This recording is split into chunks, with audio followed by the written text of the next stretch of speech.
Stage. Once there was a man sitting in the hall, like all of us. In front of him, there was a lady sitting with this beautiful jasmine flower on her hair. The man was generally allergic to the smell of this flower. On seeing the flower, he started to sneeze rapidly. After a while, he called that lady and told her, "Could you please remove the flower because I'm allergic to it?" The lady replied, "Yeah, it's okay, but what I'm having here is a plastic flower." On hearing this, the man snoozed out. Yes, our body reacts in a way in which our mind thinks. A very gracious welcome to the distinguished jury members, the grantees of the dice, and my dear future blossoms of the nation, and all the lovable people present here. For the next 10 minutes, I'm going to take you to an adventure that will let you taste a pinch of human spirit as we go through this process called the mind and the body connection. Myself, Farzana, and I'm here to stand on the fact that ill health begins in the mind. So, here we go. Without a feeling, there is no hormone. And without a hormone, there is no feeling. Your mind communicates to all the cells of the body via hormones. Ask yourself now, what's making you to stay focused on this talk? It's because there is a cellular level communication between your mind and the body that stipulates the hormone called dopamine. All these hormones, they function well only when the nervous system is balanced. If it's unbalanced, it affects the endocrine system, which then suppresses the immune system, thus making our body vulnerable to diseases. So what is that exactly affecting the nervous system? It is the negative feelings or emotions called the stress, anxiety, and so on. It is found that there are over 50 stress responses on an average per day. What if I tell you that most of them are caused mainly due to overanalyzing? Don't get it? Well, I can explain you that. Let us assume an animal, maybe a deer. A deer, when it sees a lion, it becomes anxious because it should find a way to escape from the lion. And once it has escaped from the lion, it does not overanalyze what the lion would be doing, what the lion would be thinking about it, and it would be free then. Overanalyzing is the factor in which only we human beings do. We humans, when we encounter a situation, we instantaneously add a meaning to it, and that situation is recorded in our mind for years, sending the distress signals to the nerves and paving way for the diseases to invade us.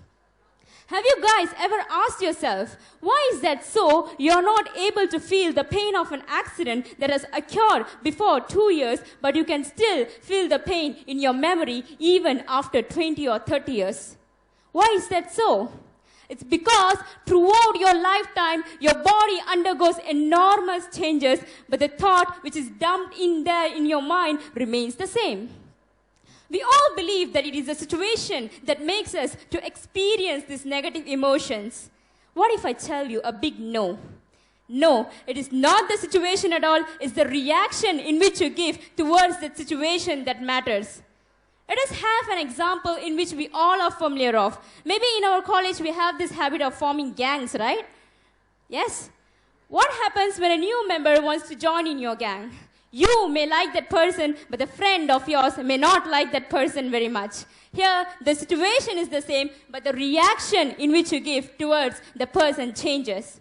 As a result, the happy hormones called endorphins are being secreted in the body of the person who shows positive reaction, whereas in contrast, the stress hormone called cortisol is being secreted in the person who develops hatred towards the newcomer and making his body cells hate his very own cells and paving way to what we so called as the autoimmune disease. Remember, you can't cause harm to others without harming yourself. I repeat, you can't cause harm to others without harming yourself.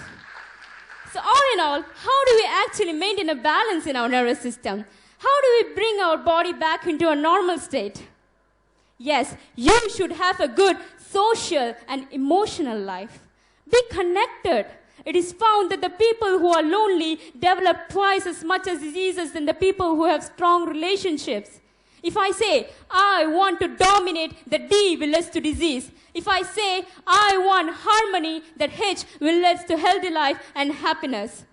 We people are not able to cope up with the changes of our daily lives. Have the AAA concept, that is adopt, adapt, and be adept. Adopt, accept the change. Adapt, make changes according to the change. And be adept, and be skilled in it. A man who invented diesel engine committed suicide in 1931 because he thought, I highlight the word, he thought that his invention won't be successful. What do you guys think was the problem here? Was that from the external influences? No, not at all. The problem is here in your mind, in which you have to fight each and every battle with the thoughts of your mind. Once you are stuck in the prison of your mind, you are at the mercy of your thoughts. And if you want to get out of it, please live the present with love, passion, and gratitude. Last but not least, I would like to tell that there are two types of effects in medicine. One is the placebo, another is the nocebo effect. The placebo is one in which the mind in itself cures the illness. Let us assume that you are a patient suffering from a fever and I'm a doctor and you are coming to me for a treatment. And me, instead of injecting a proper drug into your body, I'm injecting distilled water, but I make you believe that it is the right drug. And what your mind does here? Your mind believes the doctor and your body starts reacting according to the belief of your mind and you will be healed soon. That's the placebo. If you don't believe me, you can go and check out the database compiled by the Noetic Science, which shows that this so-called incurable disease have been cured. But just practicing this placebo effect, the cancer, the AIDS have all been disappeared. But just practicing this placebo. And the inverse is also true. That's the nocebo, in which the mind in itself contributes to the illness. One of the burning issues among today's youngsters is the blue whale game. What do you think is the admin of the game is actually doing? Is he coming to your home, knocking on the door, handing the knife to you and asking you to commit suicide? No, he is using this mind and the body connection. He is stipulating, he is triggering the mind of the depressed individual to cause harm to the physical structure, that's the body, and ultimately leading him to commit suicide. In this case, the mind in itself contributes to the topmost illness, that is the death. And so, all in all, how do we actually tackle with this depression that has occurred due to this blue whale game? Have a companion, a caretaker, someone to share your emotions with. I heard your mind voice, guys. We don't have anyone like that. Is that so? How many of you here have the habit of writing a diary? Very few expected. Go home, sit alone, take a pen, write down all the events of that particular day, drain out all your emotions, may it be good or bad, may it be positive or negative, throughout the tip of the pen into the diary. And by the end of the process, you will realize that you have shared your emotions with someone else, that you have lowered your burden into someone else's shoulder. You'll get this feeling. Please do try it out. And the last thing in which I would like to throw light upon is the standardization. We have standardization for everything. I literally mean everything. From the blood glucose level to the bottom of the pyramid, that is the blood pressure level. And what happens when your standard, when your reading exists, these standards, you are declared as unhealthy, you are declared as diseased person, you are declared as unfit to the society. Is that so? If two persons on the world can't have the same genetic structure, if two persons on the earth can't have the same cultural habits, if two persons on the earth can't have the same language speaking abilities, then how can it be so possible that all the humans on the globe should have the same standard values? Am I right? Always feed your mind in such a way that your body opens its ears to whatever your mind whispers to it. If you feed your mind with truth, love, and hope, your body will be healthy. I just want all of you sitting here to just sit straight. Please, it's a request. Sit straight with your backbone straight, please. Take a deep breath twice. Fantastic. And by doing this, you are keeping your mind calm and your body is secreting the happy hormones called endorphins, oxytocin, dopamine, nitric oxide throughout your cells and healing each and every cell of the body. Thank you, everyone. Have a nice day. Children, probably months down they're born, you see them afflicted with cancer. So how does this logic and rationale apply to those little babies? Yes, definitely I will answer this, ma'am.